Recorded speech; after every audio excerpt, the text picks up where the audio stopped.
యుగాంతం గురించి న్యూటన్ చెప్పిన అసలు రహస్యం, ప్రళయకాలాన్ని నిర్దేశించడానికి అతడు చేసిన ప్రయోగాలు, ఫిజిక్స్లో మంచి గట్టికుడైన న్యూటన్ చెప్పిన రహస్యం, గణిత రసాయన భౌతిక శాస్త్రాలలో మంచి గట్టికుడైన న్యూటన్ అతను జీవించి ఉండగా మరుగున పడి ఉన్న రహస్యం ఇప్పుడు మీకోసం చెబుతాను.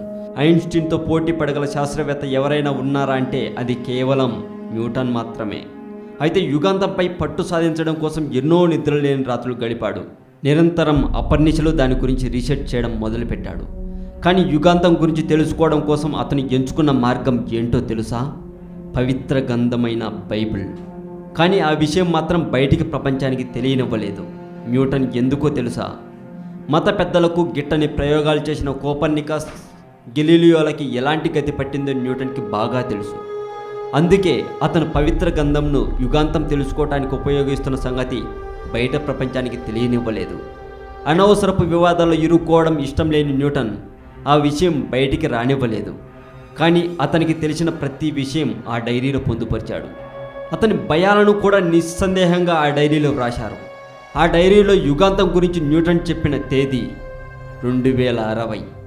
ఆ విషయం అతను చెప్పడానికి చరిత్రపై ఆధారపడడం ఇంకా ఆసక్తిని నెలకొల్పుతుంది. మధ్య ఆసియాలోని ఒక చిన్న దేశంలో ఉన్న పురాతన కట్టడం ప్రపంచ గతినే మార్చబోతుందని గుర్తించాడు. అతను రీసెర్చ్ చేసిన ప్రకారం 1936 సంవత్సరంలో లండన్లోని సదబీలో కొన్ని ప్రాచీన పత్రాలు వేలానికి వచ్చాయి. అందులో న్యూటన్ డైరీ ఉండడం అందరినీ ఆశ్చర్యపరిచింది. ఆ డైరీలో న్యూటన్ యుగాంతం గురించి వ్రాయడానికి మొదటి కారణం, అతను బైబిల్లోని book of Daniel, book of revolution అనే అధ్యాయాన్ని బాగా చదివేవాడు. అందులో చెప్పబడిన 3 తేదీలు అతని దృష్టిని ఆకర్షించాయి. ఆ మూడింటిలో చివరి తేదీ దగ్గరకు వచ్చేసరికి యాంటీ క్రైస్ట్ అనే శక్తి బయలుదేరుతుందని, తన ఆకృష్యాలకి పరాకాష్ఠగా పవిత్ర కట్టడాన్ని ఆక్రమించుకుంటుందని న్యూటన్ అర్థం చేసుకున్నాడు.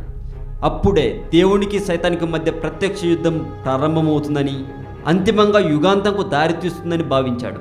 బైబిల్లో ప్రస్తావించబడిన ఆ పవిత్ర కట్టడమే జెరూసలేంలోని సొలొమోన్ టెంపుల్.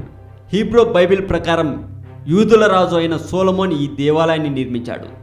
క్రీస్తు పూర్వం 1000 సంవత్సరాల నాడు కట్టబడిన ఈ దేవాలయం ఆ తర్వాత 400 సంవత్సరాలకి బాబిలోనియన్లు కూల్చేశారు. కొంతకాలం గడిచాక అదే శిథిలాలపై మళ్ళీ సొలొమోన్ టెంపుల్ని తిరిగి కట్టారు. జీసస్ క్రైస్ట్ కూడా దీనిని స్వయంగా దర్శించాడని బైబిల్ చెబుతుంది. రెండవసారి కూడా ఈ టెంపుల్ ఎక్కువ కాలం మనలేకపోయింది. క్రీస్తు శకం 70లో రోమన్లు జరిపిన దండయాత్రలో ఈ కట్టడం ధ్వంసమయ్యింది. ఈ సందర్భంలోనే రోమన్లు యూదుల్ని వారి మాతృభూమి అయిన ఇజ్రాయెల్ నుండి దూరంగా తరిమివేశారు. యుగాంతం సమీపిస్తున్న దశలో యూదులు తిరిగి తమ జన్మస్థానానికి వస్తారని, సొలొమోన్ టెంపుల్ని మళ్ళీ కడతారని బైబిల్ ఊహించింది. ప్రళయం సంభవించే ముందు మనుషులు చావుకన్నా భయంకరమైన పరిస్థితులలో చిక్కుకుంటారని బుక్ ఆఫ్ రెవల్యూషన్ చెప్పబడింది. అయితే ఇదంతా జరగకుండా ఉండాలంటే సొలొమోన్ టెంపుల్ని అదే కొలతలతో, అదే నమూనాలతో కట్టించాల్సి ఉంటుంది. యూదులు తమ స్వస్థ స్థలానికి ఎప్పుడు వస్తారో తన మేధాశక్తిని ఉపయోగించి 1290 సంవత్సరాల తర్వాత యూదులు తమ స్వస్థ స్థలానికి తిరిగి వస్తారని కనుగొన్నాడు న్యూటన్. అయితే క్రీస్తు శకం 609 అనే సంవత్సరానికి ఉన్న ప్రాధాన్యత అతని దృష్టిని ఆకర్షించింది. చర్చి అధికారానికి పునాదులు పడడం అప్పుడే మొదలైంది. 609కి 1290 కలిపితే 1899 దగ్గర ఆగుతుంది. అతను అనుకున్నట్లే 1899 సంవత్సరం యూదులకి చారిత్రాత్మక సంవత్సరంగా నిలిచింది. ఆ కాలంలోనే యూదులకి స్వాతంత్రం కావాలని జీవనిజం అనే ఉద్యమం ఊపందుకుంది. బుక్ ఆఫ్ డేనియల్లో మరొక సంఖ్య కూడా చోటు చేసుకుంది, 1335. 609కి 1335ను కలిపితే 1944.